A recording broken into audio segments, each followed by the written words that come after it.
Okay, everybody, special treat. I really don't work at night. I don't do stuff at night, but I'm like, this is a special occasion. I've got the ring light. I'm good to go. I'm just after my yoga class. And tonight, my friends, I am talking to the amazing, the incredible, who I adore so much, Stacy Taylor. Welcome, Stacy. It's good. It's good to sit down with you again, Natalie. I always enjoy our conversations every time. This is cool because this is different. Like I've interviewed you twice on Reality Checker Radio. You've had multiple interviews since then, but this is different. This is a conscious conversation, right? Yeah, well, you and I was speaking the other day, and it came up around seeing so many people are stuck from the events of 2020.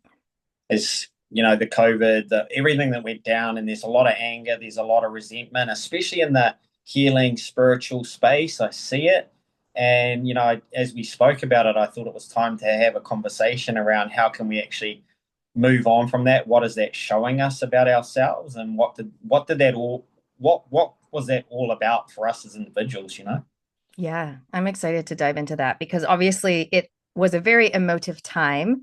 A lot of people, myself included, take some great silver linings and lessons from it. Like it was kind of the worst and the greatest thing at the same time, which we can go into. But I think the thing here is how can we move on? How can we move forward? And also, I think, it's okay for us to not have moved on because a lot of people are like, really? You're still talking about that? And we're like, yeah, we are. So, Yeah, yeah.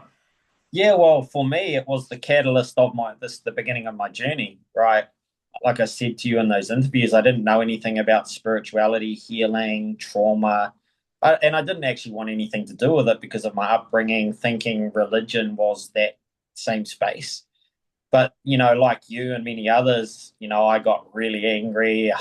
I become very defiant. I wanted to fight the world. I wanted to shout it from the rooftops. And then it wasn't till one day I realized, man, like this is actually eating me up. Like this is, the resentment that I'm carrying to the people that did it and the whole thing. And I just started looking at it and I realized that there was something so much deeper that's been activated in all of us from this. And so many of us are talking about it being the beginning of the Great Awakening, mhm. but not many of us have really understood what that means for us as individuals. And that's why I wanted to have that conversation with you today, is just to maybe give some people some insight around why they're still holding on to it, what they can start looking at, and really what they can actually get out of it. What's the gold nugget in this whole thing? Yeah. And how cool would it be if we had people commenting below and asking us questions? But for now, we're just going to have to go with you and me. Yeah. Yeah. So, why are people still stuck in it? Why can they not move on? So what I did is through my work, I started to look at this and I realized that what people don't realize is the events of that time activated your childhood trauma, activated your unconscious survival patterning and programming. And so the ego's in full survival now and it wants to project out onto the world to stop you looking at what's been activated within you. And so while we're holding resentment, which is the big one I see, there's and not taking away from people's experience, because I know a lot of people were poorly treated and mistreated and lost their jobs and a lot of different things.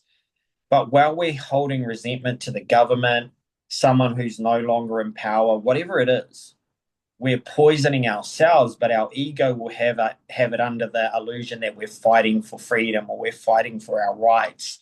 And what we're doing is we're slowly poisoning ourselves, trying to get something external that really we have to stop and look at, oh, what do I need to see internal to free myself from this anger, from this resentment that I'm carrying to whatever part of it that hurt you the most. So you're saying, and I agree. Like you and I have done a session together, a couple, which have been like amazing, life changing. People might have seen my video about it or not, but I'll put a link below. Um, so you're saying, in a way, COVID, the experience of it all, activated our childhood trauma, and for some people, I guess they went into like, I need to protect. I'm not safe. I need to protect myself, which was kind of me. Yeah. Um, Warrior mode, not worrier, warrior, like battle. And then other people seem to go into like be the good girl, do the right thing, obliger or whatever Yeah. mode. Not to, I mean, I know it's more complex than just that, but what are your thoughts on that generally? So it really, like, I really reverse engineered this and broke this down. And, I was on the warrior side too. Like just ask Rena how I was. That's why she left me, because I wanted to fight the world, and I was fighting the world. I was going to war. I You're wouldn't getting out wear your a swords mask. and daggers. You were I like, was I was going to fight it, and I was going to go down, swinging. And then I wanted to fight everyone that couldn't see it as well. I wanted to, but what I realized once I reverse engineered this, it didn't matter what side of the fence you fell on. We were all operating from fear. mhm. And a lot of people that went that way of compliance and just, doing what they're told, a lot of them are still naive and numb to it anyway. So that's their journey. But the ones of us that have been through it, that have maybe gone through this warrior phase or this anger phase, it's brought something up deep. It's brought something up so deep. And Bob Marley said it, a really good coach of mine said it. You don't become the light fighting the darkness, which we're trying to do. You become the light by being the light that you wish to see in the world. And this is where it's that catch 22, where we want to fight the thing, which is the projection of our fear. And while we're looking at that projection of our fear, the ego's like, great, Stacy, Natalie, they're not going to go near the pain that's been activated, that created me, that for them to go back and look at will ultimately like feel like going back to face death. And so this is where I see most people trapped. And then all of our energies on the government. What's the next thing? What's the next thing? This, that, and the other. And while we hold that energy of fear, we literally are going to manifest that fear as a collective to see in the world. And this is where I kind of started to think that the more we can just come back to the truth and stand in our power, the system's there, whether we like it or not. We all know, the people that we're speaking to know what's there. And also the people that went the compliance side, there's more to come. Right? You can be naive one or two times, or you can be blind one or two times, but eventually you're going to have to see the truth and then, look at why you made that decision. So what it is we need to look at what's the truth of what's been activated in me that I don't want to look at. I want to come back to that. I want to circle back to languaging. I'm so fascinated with languaging and the power of words and intentional languaging, saying things in a way that is not making you a victim. Anyway, interesting the languaging that I used during the COVID years. And I remember myself saying this. I was like, the minute they come for the kids, the gloves are coming off. And what I meant by that, I remember so vividly being at my personal training class with all these local moms, and we were training outside, and they were all on the compliance side of things, let's just put it that way. And I was not, but they didn't know that yet, and I didn't really know that yet either. But I do remember saying to one mom, like, the minute they come for the kids, and that was my warrior, and that was the first post that I did, was because they were going to mass jab teenagers in Australia. Yeah. And I posted about that. And so for me, it was all about protecting the children, Yeah. not just mine. Like, I've got 3 teenagers. That was interesting. But listen to the languaging. The minute they come for the kids, the gloves are coming off, meaning I'm getting in the ring. Like, I am, and that is when I started vocalizing. And even in my local moms group that I run, that I'd been running for 10 years, I was like, it's not okay to, like, I just kind of laid down the law. But here's the thing, intentional languaging. I maintained my cool and didn't get angry in that group the whole time, like for 5 years. And it bothered some people that were trying to rile me up, that I was so about it. Yeah. I was And if you, vocal, but I was calm. yeah. And even if we look at it, you're trying to protect the child. What the ego is trying to do is protect the inner child's programming. Like it will die to protect the inner child's programming. Think about language. You're like taking the gloves off as I'm Yeah. willing to die for my children. Your ego's willing to die for you. Oh yeah. And the other thing I used to say, you couldn't pay me $1 million per child, and I have 3 children, to jab them. Like, I really got all like huffy about it, and even, yeah, like, I would take a bullet for my kids. Yeah, like, I use those kind of Yeah. that phrasing all the time. Yeah. Yeah. Yeah. And this is what I've kind of learned is like the way we're speaking is coming from the projection of our ego, which is trying to defend our hurt in a child, or the programming of that in a child. So the language that it's using is, this is what I'm willing to do to protect it. So yes, we would do that for our children, but our ego is, in saying that, is actually saying that, literally telling you what it's going to do to protect the pain that you're carrying, to stop you seeing it. So, what are you suggesting? Like, I'm talking about empowered languaging, and now I'm taking note of the languaging I was using. But now that I'm more aware, having done my session with you, and also now that everyone's more aware, having heard this conversation thus far, what can we do about it? Look at what I'd suggest is look at what aspect of the whole thing, whether it was an individual, whether it was the collective experience, but most of us had one main thing or one main person that really ground our gears, if that makes sense. Like the Yeah. whole thing. But if I speak to people, there's one person or one thing about it that really they're still holding on to, Mm-hmm. right? Could be the prime minister, could be the health minister, whatever it was.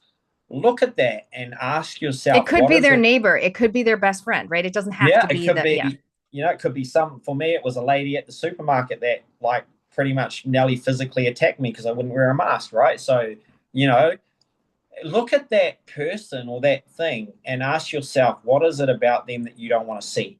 What is it about that energy? What are they? Because there'll be a fear there. And if you can sit for 5 minutes and just breathe and think about that person and ask yourself, why did that trigger me so much? What is it about this that I don't want to see? What made me feel unsafe? And what you'll find 99% of the time is it will go back to the representation of a parent. It'll go back to the representation of a childhood experience that's been activated. And because our ego, once it's activated, and that pain and sadness wants to come up, right? Like I'm being controlled, I'm not safe, I don't matter, right? Whatever the narrative is that you're seeing this through the lens of your ego is being reinforced. Ask yourself and sit with it. I bet you 99% of you will get something and hear something you can say out loud. Just breathe deeply for 1 to 2 minutes. Think about that experience that hurt you the most, the pain that's sitting there, and just say out loud, I don't feel safe, and watch how many of you crack open at that one alone, because that's truly how we felt on both sides. I'm not Yeah. saying Because as you were explaining it just then, I was like, okay, I get it for those of us who did not comply. But what about the ones that did? But you're saying same. same. It's the same fear, it just looks different. So on that side, they're like, if I don't take this, fuck, I might die, I might kill my grandmother, my children, I might not be able to see my family, I'm going to lose my job. Fear. Yeah. On this side, we're the same. They won't let me see my family. They won't let me have my freedoms. They won't let me run my business. They won't let me, I could lose my job. Many did. But if we look at it, it's fear, looking at fear. Your fear provokes mine, and my fear provokes yours. That's the mirror of what you don't want to look at on both sides of the spectrum. That's where you can start to have compassion. The minute I seen that was, wow, Mm. we were no different. We just stood on different sides of the fence fear, with fear. With fear and with, I don't feel safe. I'm not safe. Think about this, and you and I did this in your session, right? How did we all feel when that came? For the people that wanted to go with the narrative, I'm not safe. If I don't do this, I'm not Mm. safe. Mm-hmm. Ultimately, I'm going to die psychologically. Mm-hmm. On the other side, And the marketing they used was the word safe too. That was interesting. everything. Think about the three ding tones, the whole, like I researched how Hitler and all of this were able to brainwash people, the whole thing, what they use to activate, what they use over time to implant 3 word phrases, tones before, the whole lot. Mm-hmm. But ultimately, all of us were afraid of dying. Think about this. The people, if I don't get the vaccine, I'm going to die. My children will die. My mother will die. My grandparents will die. My father will die. Yeah. For us on the other side, if I'm forced to take this, I might get sick. I might die. My children might die. Why are we willing to take the gloves off? Only because we believe that something that they're coming to us with could kill us, Yeah. And remember mine. Mine was, I'm scared they're going to pin me down and jab me. which is I'm not safe. Yeah. I'm so, sure. It sure Yeah. is. Right. I remember it too when we looked at it, right? Was Yeah. I feel trapped, but ultimately it's I'm not safe.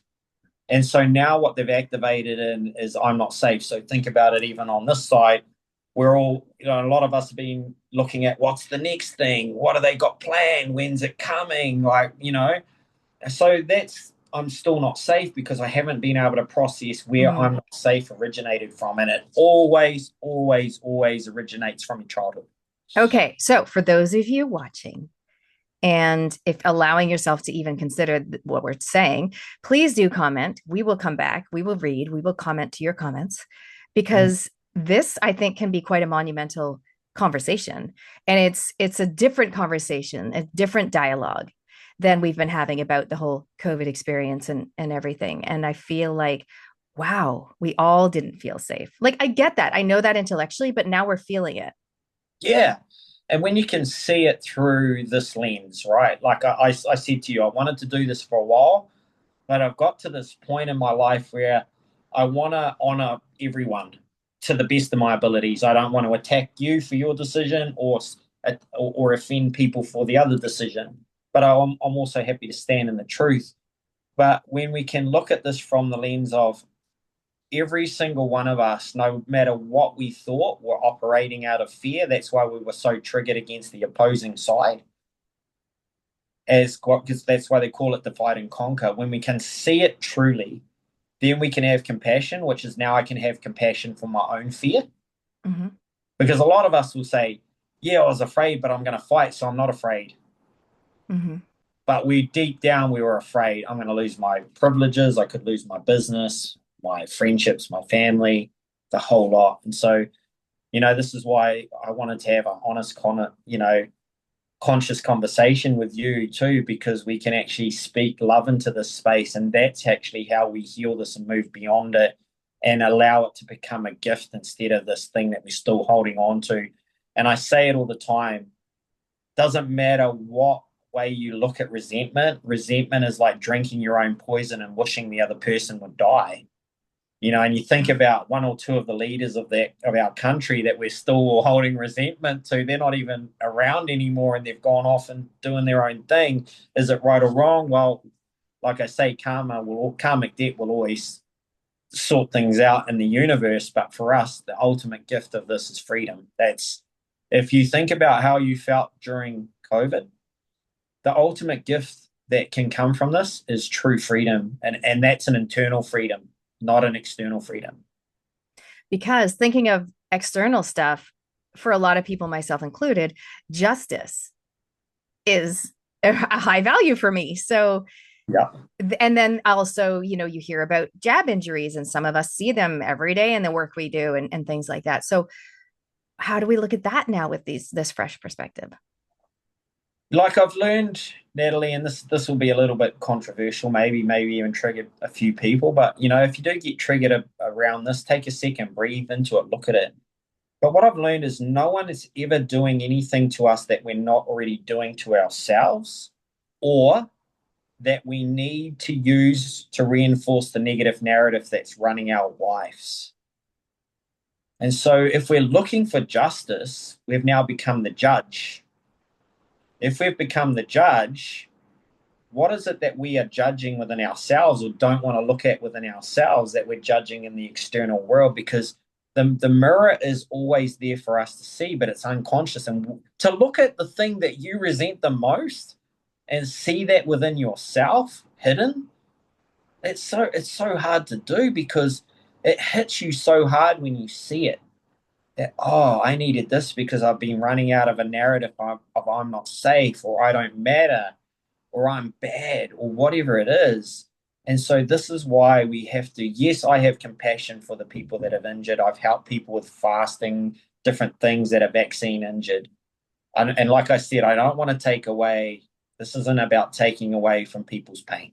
Mm-hmm. No, I always say, I don't know your pain, but I know pain. And so, this is respectfully, we honor your pain, but we'll never know what you went through. But if you don't transmute that pain, that's all it will ever be. That's all it will ever be. And the pain can turn to poison. Yeah. All pain turns to poison. All pain will turn to poison unless you transmute it into love and then into light. But most of us want something back. Think about that. Yeah. Most of us want something back that we're never going to get. Like the chances of us getting it are so slim, but we're holding on to it, which is the ego holding on to judge, deny, resent, which is literally poisoning you every single day psychologically. And it's going to make you sick. It's going to make you sick over time because that frequency has got you in fight or flight. And this is why I say most people haven't left 2020 because they're still in fight, flight, and functional freeze or fawning just at the thought of what went on that puts them into survival. Because you and I have spoken about this. The ego's evolved to protect us from emotional threats. So if our psyche is going into the memory of the pain, the thought of the pain, our psychology can't differentiate between a lion there ready to eat me and the thoughts that I'm having in my own mind. And so this is why I see people when they're kind of free of the thoughts, you can see the glow up, they're vibrant. And then when you see they've been dragged back in, which is the cycles of their trauma and their ego cycles or their psychological program getting switched on and off, they look grey, they look down, they look tired, they look worn out. What you want to do is look at what is in this, what lesson is in this from my childhood that I can heal and ultimately transmute this into light and let that go. And as we let that go, as a collective, the more we let go rather than fight, the system's already falling. We can all see it, not fast enough, but the more we let go of holding on to they have power, control, they still have my mind for 4 or 5 years since it's passed. The more we can move into that as a collective, the more free we become and the system drops away. Because like when you really when you grasp this concept, and I still struggle with it at times, that life is literally a mirror and your frequency is what you frequently see. When you grasp that concept to the depth of that concept, you'll realize that nothing out there is going on that isn't already going on in here. Resentment and often creates acidity in the body, leads to dis-ease, a sickness, which you've covered. I agree. Something else that you've said, I've heard other people say it too, but I want to say it because it's so powerful. Beneath the anger is sadness. For anyone out there carrying resentment or anger now, trust me when I tell you this. Anger always defends the sadness. The sadness of you being hurt as a little child, the sadness of you losing your authentic self as a little child, and what experiences have transpired in your life since that. And to go back, I didn't understand grieving. Like when I thought of grief before I started this journey, I was like, if someone I love passes, I'm going to have to grieve that. Right. As I've gone on this journey, Natalie, especially being out on Thailand, like I had a period where I cracked something open, where I cried nearly every single day, anywhere from 20 minutes to an hour for 5 weeks. Wow. And this What is brought around the that loss. on? Yeah, and this was around the loss of my authentic self and ultimately what I'd unconsciously done to myself while holding resentment to blame others. And this is why I say we have to go back and grieve the sadness to free ourselves. And the ego defends sadness as if it's the lion in the Sahara trying to kill you. That's how deep the evolution of the ego has become. Because if we look at this, we've had hundreds or thousands and thousands of years of evolution living in nature. But our modern society has only evolved literally over the last 50. And if we look at the last 10 to 20, the evolution of technology, our biological, our what we're seeing is our biological responses and awareness are trying to catch up because there's no longer any tigers for 99% of us living in the world, no lions, no crocodiles. So the ego's sitting there going, well, what do I do now? There's no threats. Oh, I know what I'll do. I'll protect the next most painful thing to human beings. That's emotional pain. Think about that for a second. All of you are carrying emotional pain around what happened in the events of 2020.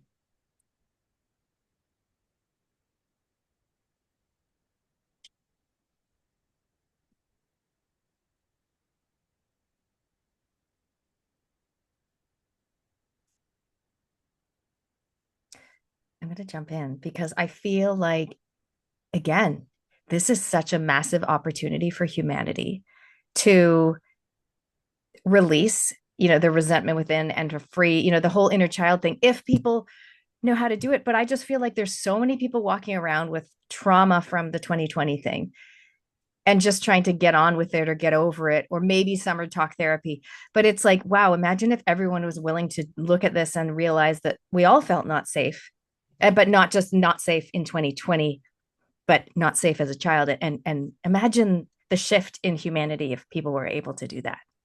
This is the gift of these events. This is why I wanted to have this conversation, and I'm glad I'm having it with you. Is the gift is we get to come back to the innocence of our childhood, right?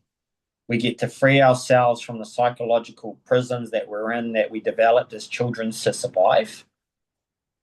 But what we need to do is look, and maybe I might even run something after this as a collective program that people can jump into a group workshop online via Zoom to help them actually do this, because there's multiple psychological prisons that have been activated depending on the trauma and the way psyche perceived it as a child.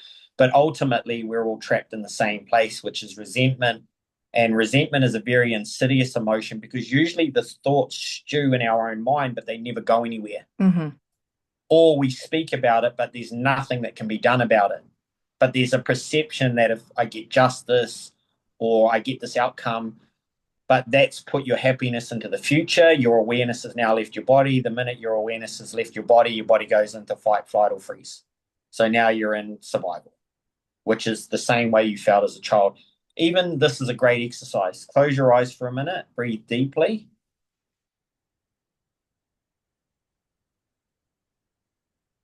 Bring all of your awareness into the body.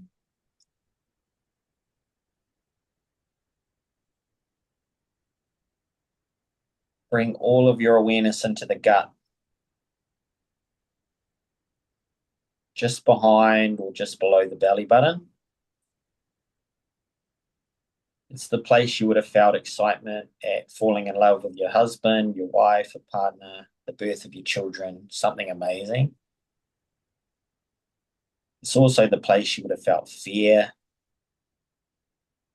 Just think about the event that impacted you the most during 2020. Think about the person, the messaging, losing your job, whatever it is. And just notice what comes just notice what sensations in the gut. Here's why I do this. Just thinking about it will activate your survival response.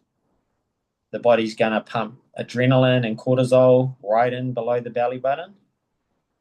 And you're now back in the experiences of 2020 because you haven't resolved it. How did that feel for you, Nat? I got really hot. Yeah. I was back in the kitchen. I mean, it was boom, straight there. And I'm hoping it for everyone listening, if they did have the courage to do that with you, with us, yeah, I imagine that boom, they'd go straight there to the place or the person or whatever the scenario. And heat's anger. How did you feel during COVID? I was angry. And as I said to you in my sessions, and I don't know how often I've said it out loud, but like in my family, we don't do anger. Like we do happiness, you know? Yeah. So they did not like my anger. No, no, no. It was not popular. Yeah.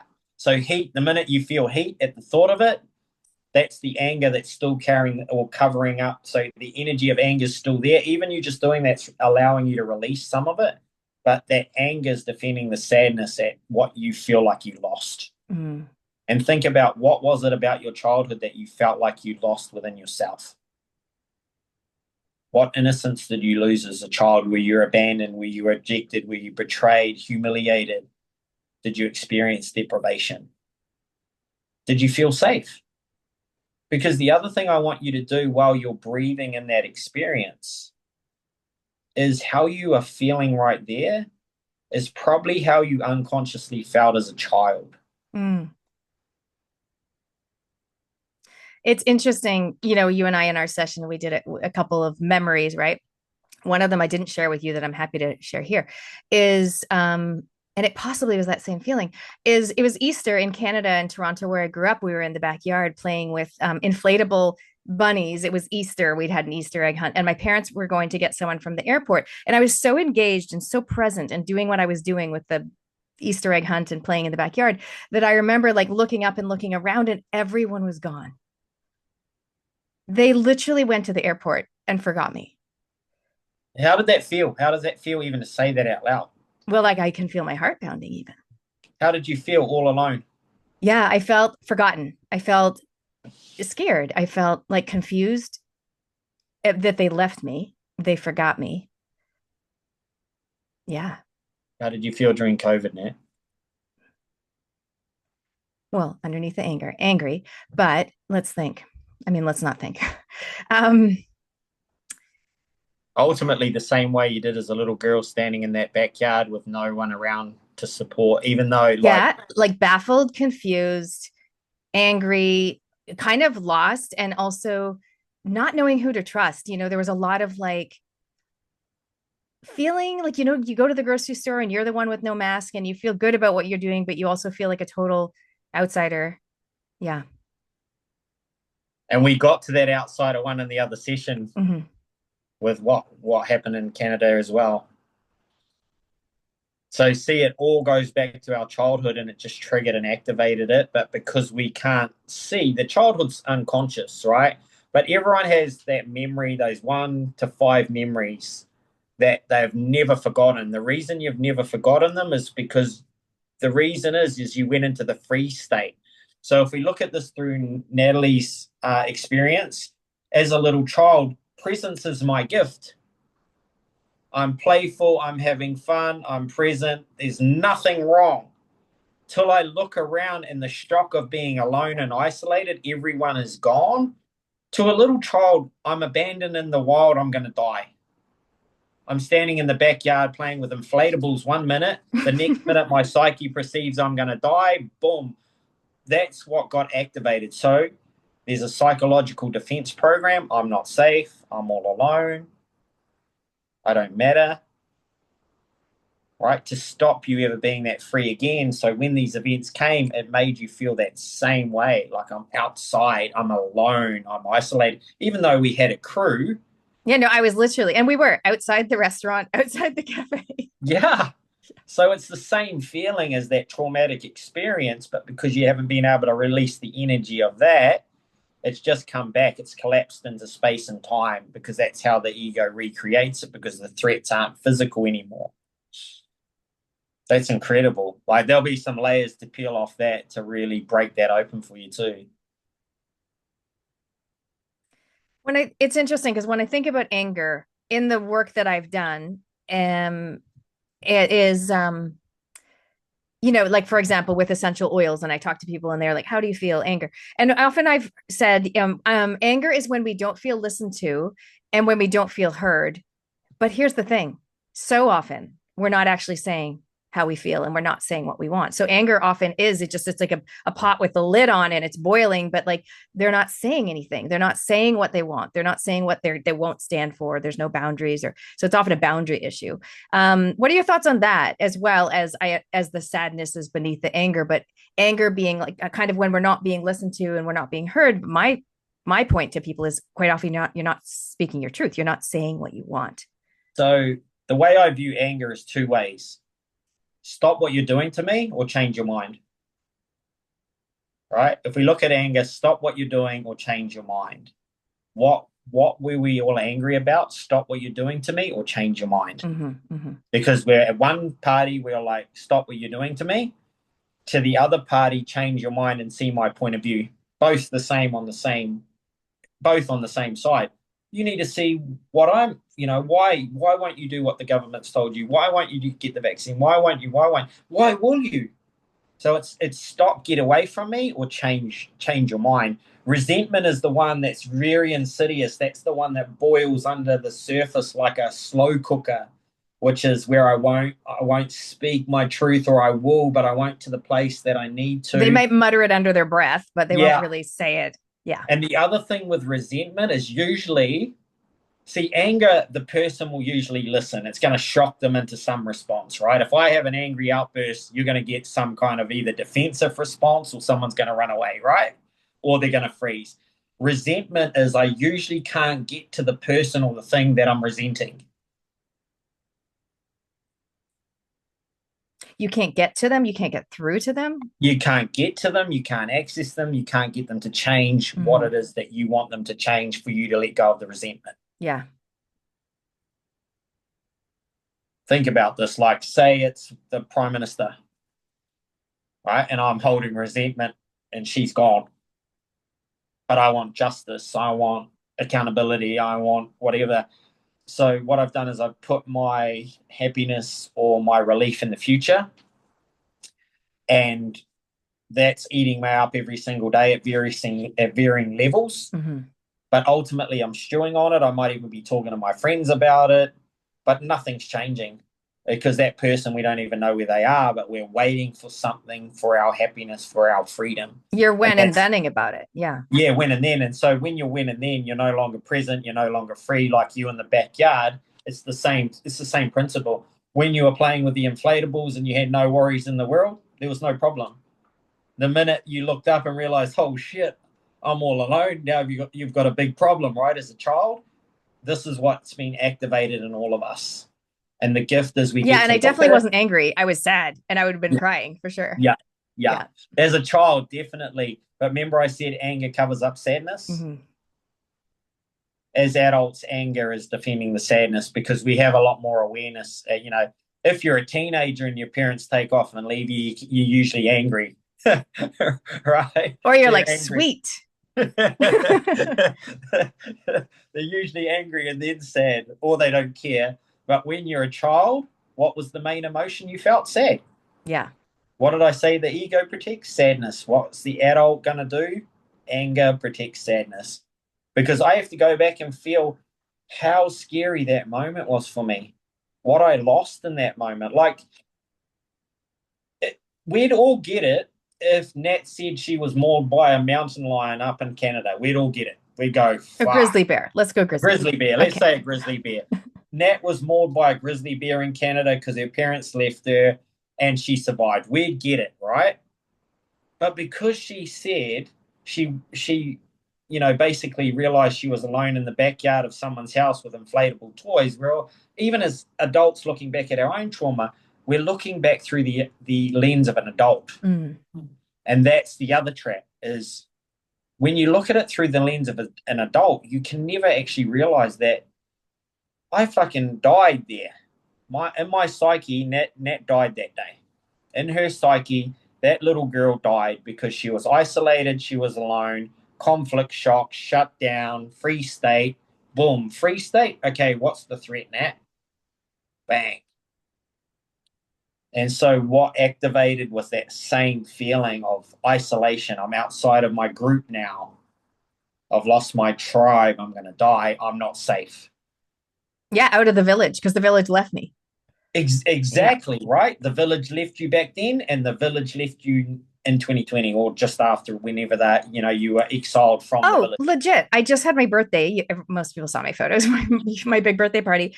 And I was like, wow, only two people from the good old days pre COVID.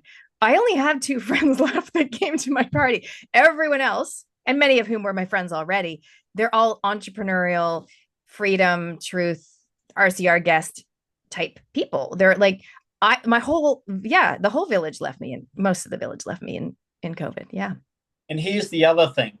No matter what we want consciously, like I know a lot of us, we're in these smaller groups now and we love them, but unconsciously we want to belong to the bigger collective because the bigger collective means we fit in, we're not going to buck the trend, More safety. more safety, more safety. So why were we all triggered? We were outside of the main collective and had the potential of being attacked, in your case being held down and jabbed.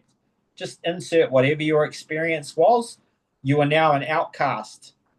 Like many of you consciously love that, but unconsciously it activated the same way like Nat's experience as a child is I'm now all alone, I'm gonna die. And this is why you've seen such big responses on both sides of the journey. It's so cool for people that are willing to do the work. And I recently launched my matchmaking business, and I gotta say, on both sides, especially the women, but actually on both sides, men and women, when I say, what is, tell me about your ideal match, a lot of them say, I want someone who has done the work or is doing work on themselves, personal development, EQ. That comes up all the time. So I love it. I love that this is important to people. And I think this conversation is amazing. And I think there's going to be so many people that have no idea what we're talking about, and they're just going to carry on and soldier on and still have this resentment. And that's sad and tragic, but I'm excited for the people that are willing to look in the mirror. Yeah, and the reason I want it, and I'm glad I'm doing this with you, is to the people that felt like they got it wrong on the other side, or felt like they want to look at it too. It's okay to change your mind. It's okay to change your mind and go, wow, I really am upset at decision I made, or that's really hurt me. Doesn't matter where it's at. There's no judgment, but doesn't matter if we can just look at fears, both side of the fence. If you're on whatever side of the fence and you feel like you want to heal this, reach out to myself, reach out to Nat, reach out to wherever you feel called. I don't even care if it's with us. Like if you feel called to go somewhere that can help you heal what's underneath all of this, please do it, because like we deserve to be in the now, not back then, and we deserve to let the resentment go. And everyone's chasing things in the world right now: success, money, whatever it is, partners, whatever it is. Ultimately, all we want is peace. Like that's why it's one of the highest frequencies: peace and joy. And I always say to the men that I work with, look at any movie, Viking movie, like some medieval English movie. When the king's young, he wants to fight and conquer. When he gets older, all he desires is peace and peace for his people. And that's really what this message is about. Guys, like we want to transcend this and come back to a sense of peace, extract the gold out of it, heal what's underneath it, move into what gifts it's given you, and let go of the ball and chain that you're still carrying around that's drowning you. And it's not easy to do, or is it? It's not easy if you try to do it by yourself, because we're too close to ourselves to see our own shit. I say this all the time. Like, think about this. You can see what all of your friends are doing wrong, and the advice is really simple, whether they want to take it or not.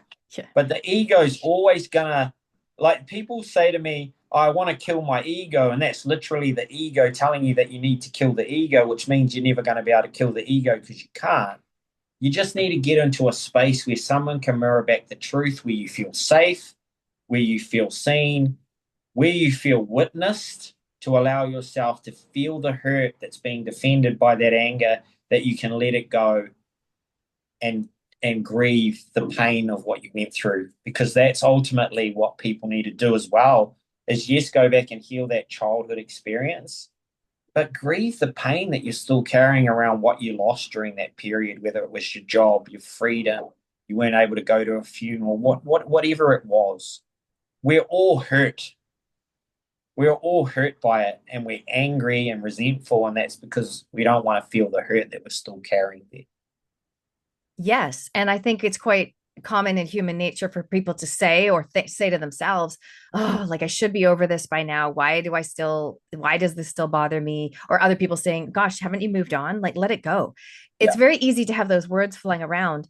But if we don't release them, meaning if we still suppress these emotions, which, as you were saying, it's not just 2020, it's like childhood stuff. If we never release them, it's hard. You can't really move on. I mean, you can move on, but it's still there.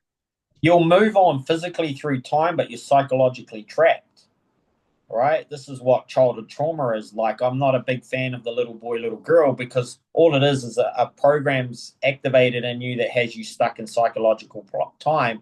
If we can dissolve that program, you can come forward in psychological time to a mature adult psychology in that space that you couldn't access before. But if we look at this, on one side, we've got people that have just numbed out and turned a blind eye to it. They're still suffering anyway. And then on this side, we've got a group that are holding resentment and anger. So we've gone from fear to suffering, but one looks one looks shiny under one banner and one doesn't under another banner. But ultimately, it's to grieve the loss. Whatever hurt you during that time, there's a deep sadness there, like not being able to see your family, having your freedoms taken away, losing your job, being forced to do something that you didn't, feeling unsafe in your own home and with your children. Maybe it impacted your marriage, whatever it is. There's a sadness there that was enforced on you that you couldn't control. And when we feel helpless, we want to fight. All right. When we feel helpless, we want to fight. And so many of, like I said, one group's still fighting, one group's just gone numb. Neither group have actually gone anywhere. One just looks better to the other group, and one looks better to this group. I'm so keen to see the comments that come in. Yeah, me too. If you guys think this is helpful, please go ahead and share it. We'll make it public so you can just share it here, there, and everywhere. If you want to get in touch with Stacy, he comes highly recommended. Obviously, I know a lot of people. I work with a lot of amazing people, but he's a standout. Yes, one of my favorite interview guests, but one of my favorite mentors that I've called upon. And by the way, one of the reasons I am actually able to be so positive and empowered and do so many things is because I actually do a lot of work with amazing people on myself and for myself. So that I think is important. Not everyone wants to do that, but if you do, then get in touch. Either with me, I don't do that work myself, but I know a lot of people who do, or definitely Stacy, get in touch with him. And we're hatching a little plan because you're coming back to New Zealand, hopefully over the summer. And yeah, I was chatting to a certain someone the other day, and we're quite keen to get you to do a workshop, and can't wait in person. Yeah, me too. And the other thing I'd love for people to do is drop a comment in around what was your experience? What hurt you the most? Like, drop it in the comments underneath this video or the recording or wherever you see it. Like, just drop it in there. And then also, if you'd be interested in me doing like a group collective workshop to help people, just drop it in. And yes, the plan's coming together as I come back to New Zealand, and I can't wait to be with Natalie and the other person and just, maybe do some stuff around this as well, or whatever we had. I know it's going to turn into something pretty special. Yeah, there'll be a social dinner for sure. And Yeah. then there'll be some workshop learning opportunities and maybe a weekend thing. Like, so we'll be in touch. Contact me if you want to stay on the loop about that, because we're hatching some cool plans. How are you feeling about society and life in general? Like, how I say I'm pretty optimistic. I am genuinely pretty optimistic. But how are you feeling generally about what's coming, and just people doing the work and humanity? Like, let's just wrap it up with that. I feel like we're at a very special point, and I've just realized that you're not going to get out of this life experience without doing the work. Like, the resistance is there, but like I said, the evolution of our species and the evolution of our consciousness it depends on us growing and expanding and doing the work and healing and individuating. Like, that's really what it is, because the loss of our tribes, the loss of rites of passage, individuation, we haven't psychologically separated. This is why we're seeing so much chaos in the world, because we're psychologically running around as children in adults' bodies stuck in time. So I'm really optimistic. I love seeing what's going down with you and the Match Me and the men that have come in now, and the men that are doing the work, and the women that have obviously been doing the work for a while. But also, the cool thing about relationships, they're the containers for our like growth and healing and expansion. That's what relationships really are. So what Nat's really offering is people an opportunity to meet someone that can ultimately help them grow and evolve as an individual and create a relationship that they enjoy to be in along the way. So I'm really positive for the future. I don't Yeah, get meet your caught up match. in, They can hold the mirror up to you. yeah, Right. that's it. Like, if you can just realize that relationships aren't for you to get love, they're for your growth and healing, and ultimately to come back to the love that you naturally are, you'll go a long way in relationships. And you also won't stay in relationships that no longer serve you for too long. And that includes friendships as well.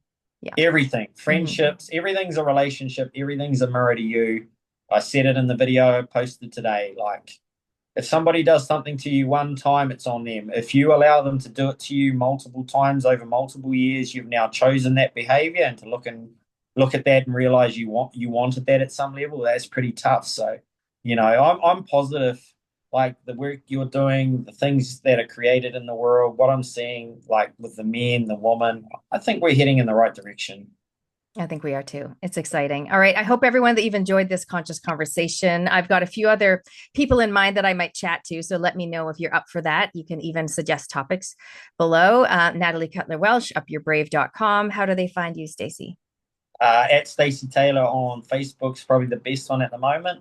Yeah, just you'll find me. My videos are floating around the internet. Just follow the breadcrumbs. Sounds good. Awesome. Thank you, everyone, for joining us. So much Thank you. fun. See ya. Thanks, Natalie.